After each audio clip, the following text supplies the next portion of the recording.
Pardon the familiarity or the intimacy of the title of the segment, Vince, but it is called NBA speed dating. We're not really dating you, but it's the best thing we can call what this is, which is basically a bunch of questions to dig into why you care about hoops and kind of how you got into it and all the rest. So thank you for joining us, and I'll just let you introduce yourself by way of our segment here, and I'll start you off with the first question. Who is the NBA player?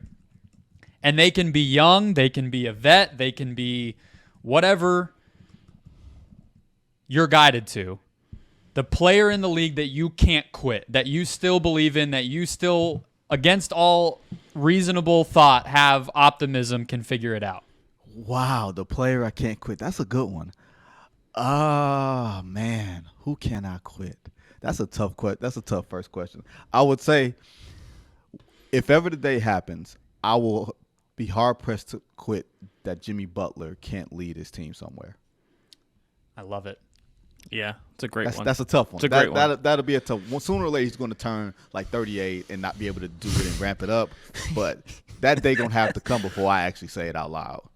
But the Miami Heat will be the 8th seed when he's 38, and you will still think he's about to be Finals MVP. I mean, he will look at me in the face and say, we've been in 8th seed before and gotten to the finals, and I will shut up and move on. Yeah.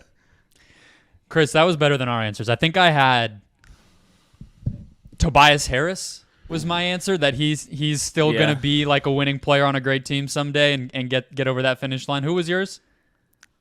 I think my first instinct was Okoro, just because I have like an anti-Dean Waiters belief. But Dean Waiters was also my answer because I'm like, oh, he will figure it out in some way. But he did win a title. You guys were scraping the barrel. Okay, I got it now. No, yours. Yours is much healthier than both of ours. We went absolute like sicko, disgusting ones. Especially in my case, you went like the guy who's going to be 41 years old, has released 3 country albums since then, and will probably still make the NBA Finals. Probably so, Chris, and that's why Vince is a senior writer at Yahoo, and we are just mere podcasters, right? That's 100%. All right, Vince. Your favorite player type, archetype, the type of guy that you've gravitated towards watching hoops your whole life. If that's the scoring combo guard, the shot blocking center, the athletic wing, what's the type of guy that you always tend to fall in love with when you're watching? Well, unfortunately, because I was a point guard when I played and I had all my hoop dreams, it's the point guard spot. It's the point guard that you're saying to yourself, if you squint, how good can he be? If you squint, can he, like the Penny Hardaway thing, like Penny Hardaway was supposed to turn into Magic Johnson. He just had to get over those injuries, and he couldn't get over those injuries, and there's only one of those guys. So it's like that point guard archetype that you kept trying to squeeze into the role that maybe his body or circumstances wouldn't let him be in. So I'd probably say a scoring point, a dynamic point guard. Fantastic. We will get to James Harden and the Clippers, Kevin Durant, Bradley Beal and the Phoenix Suns after we make it through the rest of this list. The historical team, Vince, that you're most sure got screwed out of a championship. The team when you look back and you're like, they should have won one. Maybe it was an era. Maybe it was 1 year. Maybe it was this duo or that group that absolutely should have won a title. Okay, you guys realize I'm from Detroit, right? So yes. I will say in the crates, the 88 Bad Boy Pistons, they got screwed by the refs, Kareem Abdul-Jabbar, blah, blah, blah, blah. But if we're saying a little more modern, the Sacramento Kings of Chris Webber, Mike Bibby, those guys. Granted, air balls in Game 7 at the crib, suboptimal. But the Lakers shooting 20 free throws in the fourth quarter of a Game 6 of an elimination game, I didn't like that. I didn't like that at all. How conspiratorial do you get with it? Is it the refs just stole it from the Kings, or is it just things didn't break their way? Another year they would have done it. It was, I think people in hindsight look at look at Donaghy and all that. I just think it was a poorly refed game with not a lot of, you know what I mean? Wasn't anything sinister there. But it was sure. One of the most poorly refed games I've ever witnessed. And I was in high school when I saw that. And I was like, this sucks. It speaks to me, too, that has stuck with you because that has been a long time, and we've had, like, I think there's a couple of good modern answers to this question, but the Kings are also one of those franchises that's such a sliding doors moment, because it took until last year, really, for them to have, like, actual competitive, really good basketball. And all respect to the Boogie Cousins era, and, like, I know you can be like, hey, Mike Malone had them in a great spot for a while, but it took, like, 20 years for them to have anything close to what they came so close to in what you're talking about. No, man, that wound I think is still probably there for that team. And I'm not a Sacramento Kings fan, but I was a Chris Webber guy and a Mike Bibby guy. So that one stuck with me. That one really stuck with me for a while. Even if you ignore the Donaghy stuff, it's one of those curses that feels like something out there in outer space or up there in the heavens was going on, because that curse wasn't just stealing the title or the series. That was stealing a generation of fandom, and we're glad they're back. Let's just say that. All right, so Vince, I have behind me a Mikal Bridges jersey that I allowed myself to buy and be biased with once he left the Phoenix Suns. Okay. And then I have a Giannis Antetokounmpo jersey that I got as a sorry from his PR team because they were supposed to hook me up with an interview and did not. That one is signed. So the question that we have next is the jersey you wish, if you could go back in any point in history and get a signed jersey that you would put up in your office, framed, whatever, which one would it be? Who would it be? What would that look like for you? It's unfortunate because I probably could get it signed at this point. You know what I mean? It's one of those things where you're not like a flex or anything.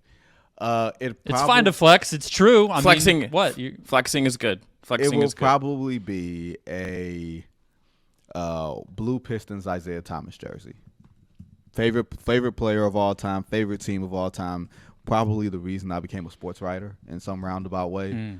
And I'm lucky enough to actually like know him and be able to have basketball dialogue with him. So if I got a jersey and everything else, I'm sure he would probably sign it for me, and I would hang it up somewhere around here. Is he making the Suns' decisions? Wow, no, he's not. But he's not running the Phoenix Suns. You got James Jones there and Josh Bartelstein. Don't do that. That's not. But it was. I left. You know what? I left it open for you, and you walked through the door. I should expect nothing less. I did. Yeah, it was an underhand pitch, and I had my bat ready. All right, couple. Let's do one last one, because you answered the others already that we would normally ask through your other answers. Favorite basketball movie? What's the best basketball movie of all time? I would probably say He Got Game. Denzel Washington, Ray Allen. It just touched on so many different things, and of course, it's Denzel Washington. You know what I mean? And there's a line in the movie. Hard to beat. It's a line in the movie. I know we're probably not allowed to curse on here, but you can go for it. It was young Ray Allen was playing his dad one-on-one, and he got mad and threw the ball like over the fence, and he said, "Oh, that's what you're gonna do? You're gonna just run like a bitch?" And young Jesus said, "Yeah, a big bitch." So me and my friends, of course, in all of our immaturity, we will say that to each other in jest. You know what I mean? You gonna run like a bitch? Yeah, a big bitch. So I love that. I absolutely love that movie, man. Can't get enough of it. That's my answer as well, Vince. And it's Spike Lee, one of our great directors, making this movie. I treasure this because you don't get a lot of our best directors, whether it's Scorsese, Paul Thomas Anderson, like pick anyone in history. You don't really get them making a sports movie of any kind. Like you don't. Like I'm like no. They turn their nose up at it.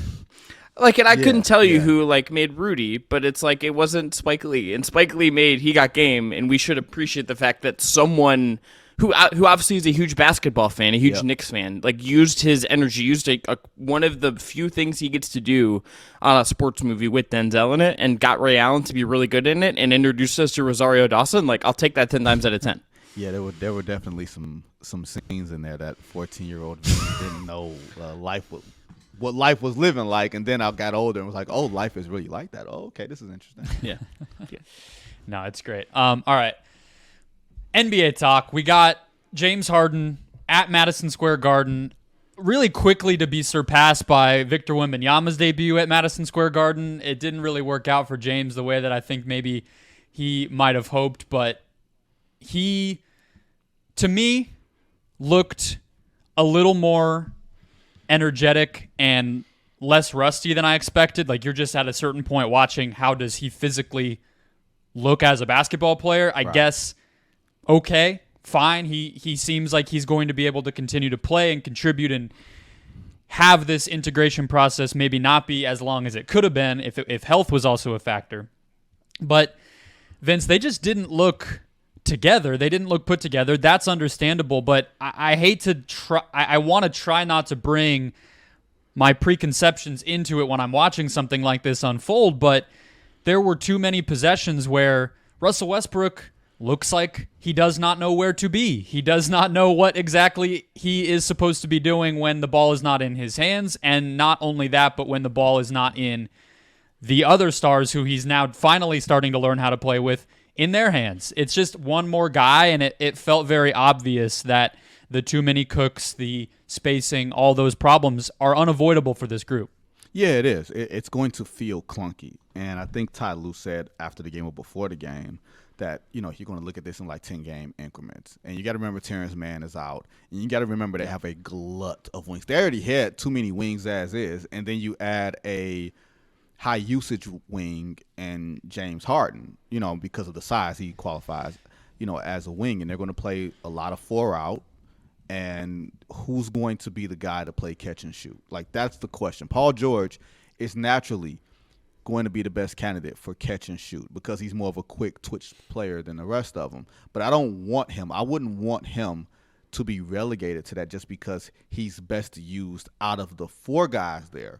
You know what I mean? Like, it's one of those weird things that just because you're the best out of those 4 doesn't mean that should be your number one role. And that would be my, I won't say fear, but that's something there. James Harden, I think, the first game, guys, is going to be super clunky because you're bringing in a really big piece for 4 smaller pieces that don't play the same position, and you're relegating Kawhi to the corner, which I think he won't be bad at. I actually don't think Kawhi will be bad. I just think it's a adjustment to how he has to play. He has to be more catch and shoot. He has to be able to come off of stagger screens and stuff like that. It's going to be a big adjustment for Ty Lue because the Clippers are so ISO heavy. And you don't need James Harden to be ISO heavy. You need him to be the connector. You need him to be the guy that sort of brings things together as opposed to Russ, who's just an infusion of energy and theoretically effort and heart. You know what I mean? It's a different mix, but I'd rather take the chance if I'm the Clippers because we know what it looks like if you don't.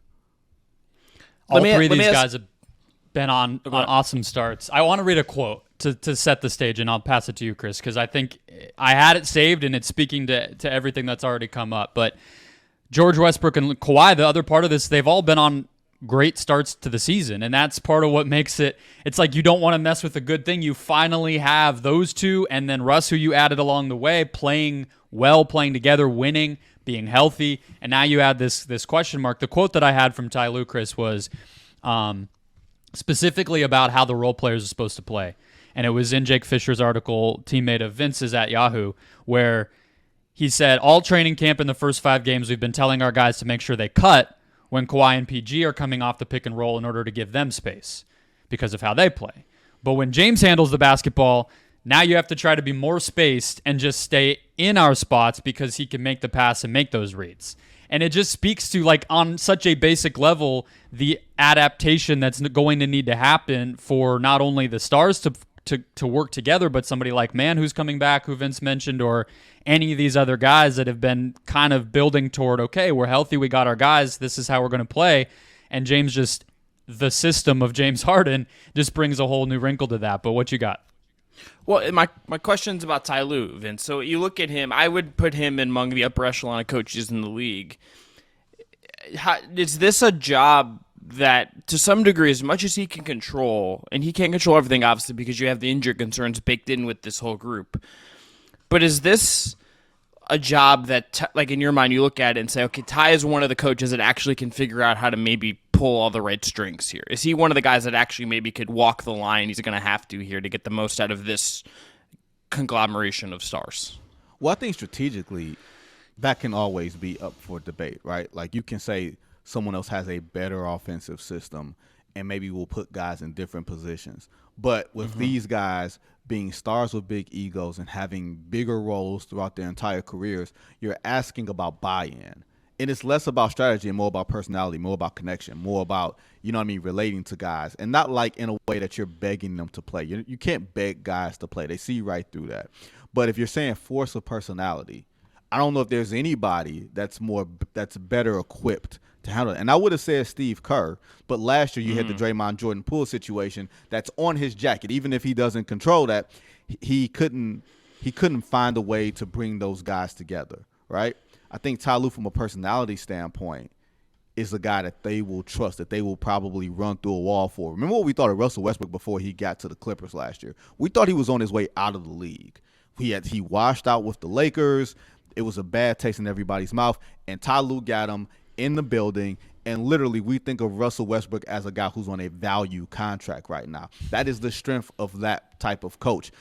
Maybe no coach can do it, right? I don't know if any coach can do it. If Ty Lue can't do it, I don't know anyone who could, and I guess that's the beauty of the situation because all of these guys are on basically make good contracts beyond this year.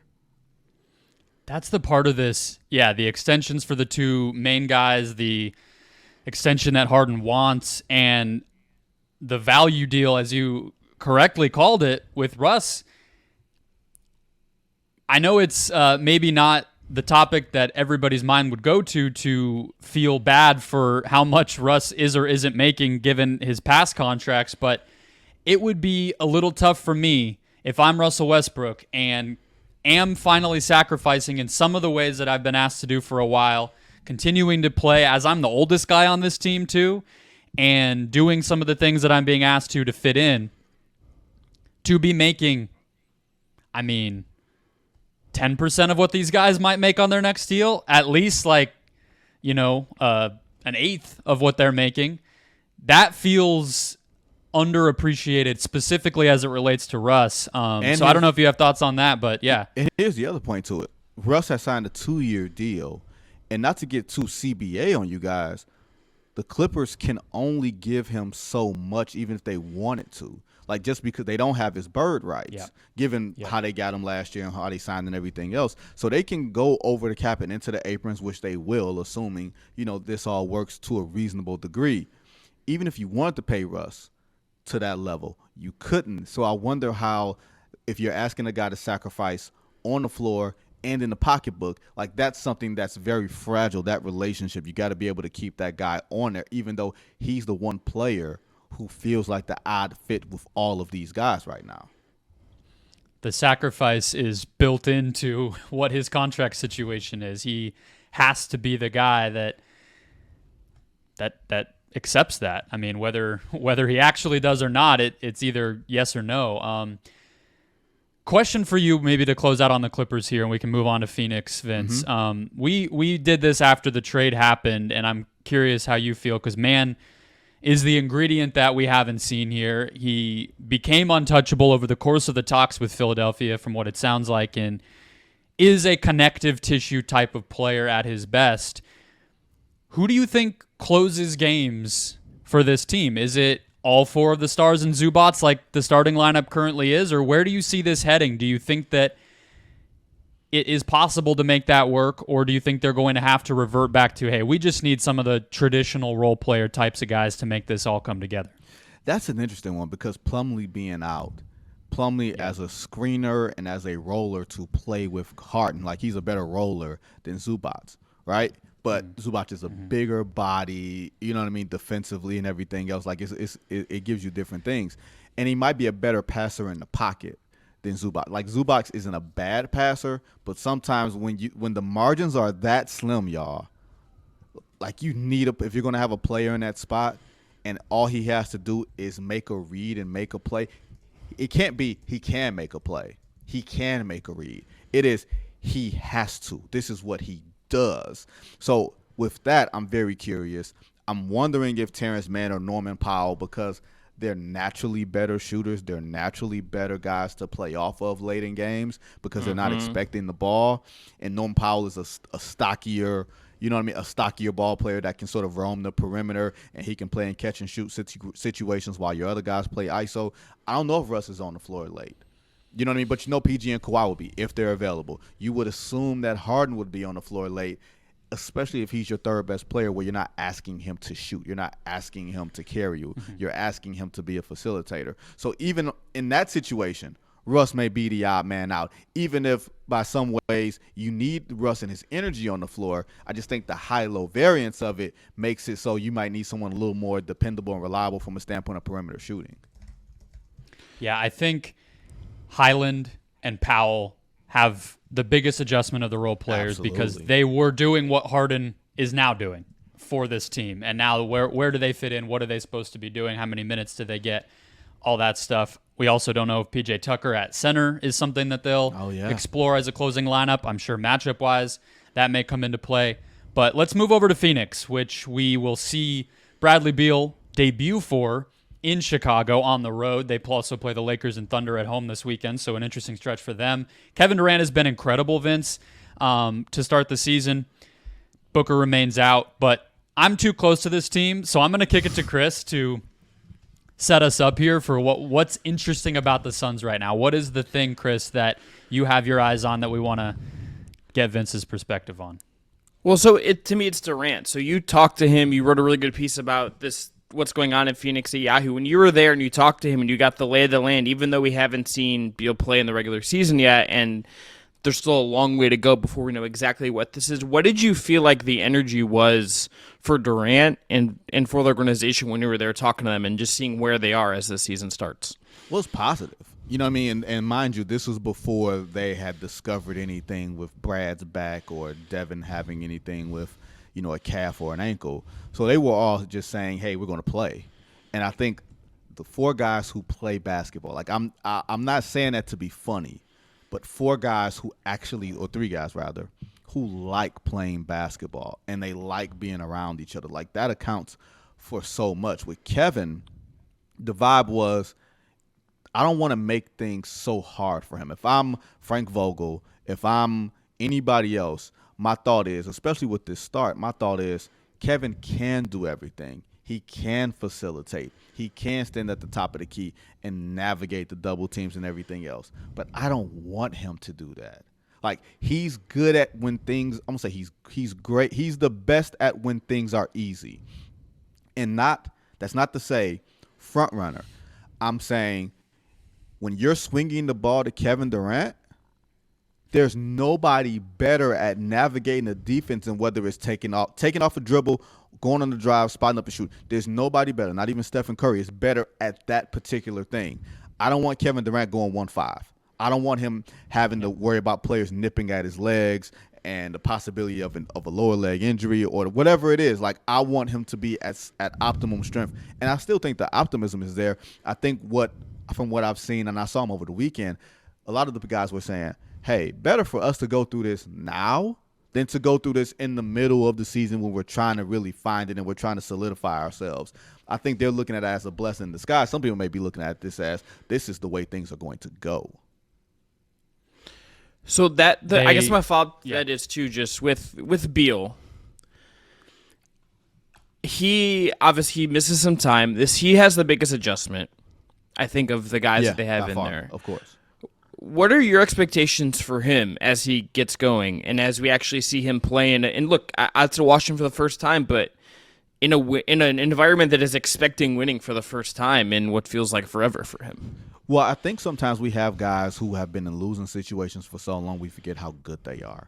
And Devin Booker was one of those guys before they got to Chris Paul. We were just thinking, oh, good guy on bad team. We'll see what it's like when he actually has talent around him. And then, boom, he takes his game to another level.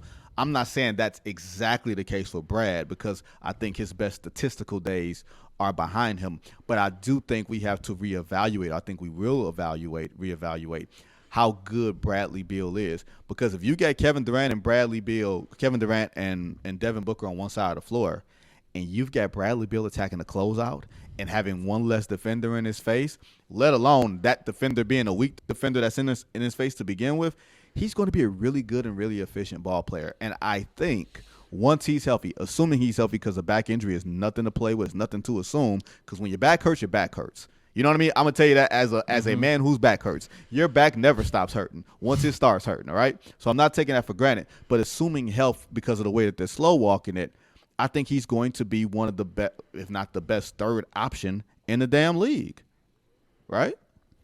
Yeah. I think so.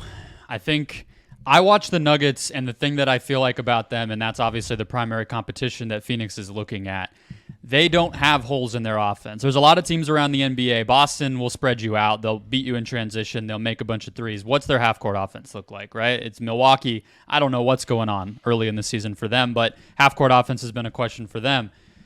The Nuggets, there's no, well, what about this? And I think what the Suns tried to do is give their own, there's nothing to worry about. There's no holes in this for whatever way they could build that. And their way of building that was a bunch of stars. And I think for that all to work, they have to get the ball handler Beal, sometimes in transition, sometimes in the half court. They have to get the spacer mover Beal to open things up. And they have to get the sacrificing Beal. You know what I mean? He has to be willing to be whatever the third option on a team like this is going to look like. One last question for you to get out of here. We'll pivot to the Warriors because I know you wrote about them a little bit today. Have they increased in your mind in terms of where you maybe had them in the pecking order, had them in terms of hitting the ground running and building chemistry with a lot of new pieces, young and old, integrating in there, and the way that Curry's looked? It felt I felt some optimism coming off you that maybe not everybody in the NBA or people who watch the NBA have. Color me shocked. Like, for one, and I know it's early. It's very, very early. So early observations, you don't have to be married to. I mean, hell, Dylan Brooks is shooting 56% from three. I don't know if that is going to hold up, right? But the fact that they've been able to integrate Curry and Chris Paul and play them together in this small window of time, and he's able to bring some order to it without changing the spot in 80. It's just a little bit more control and not feeling like, oh, yeah, we got these two small guards on the floor. Let's exploit them. No, we've got these two great elite guards on the floor. Oh, shit, we're in trouble. That's what it kind of feels like in that way. So, yeah, it's a little more optimism. I wasn't sure what you're going to get out of Kuminga. I wasn't sure how good Draymond Green was going to be. But they look like they know each other, and they don't have the cloud hanging over them that they did this time last year. Like, Draymond Green didn't punch anybody in the face in training camp. Helps. That certainly goes a long way. It helps. It helps.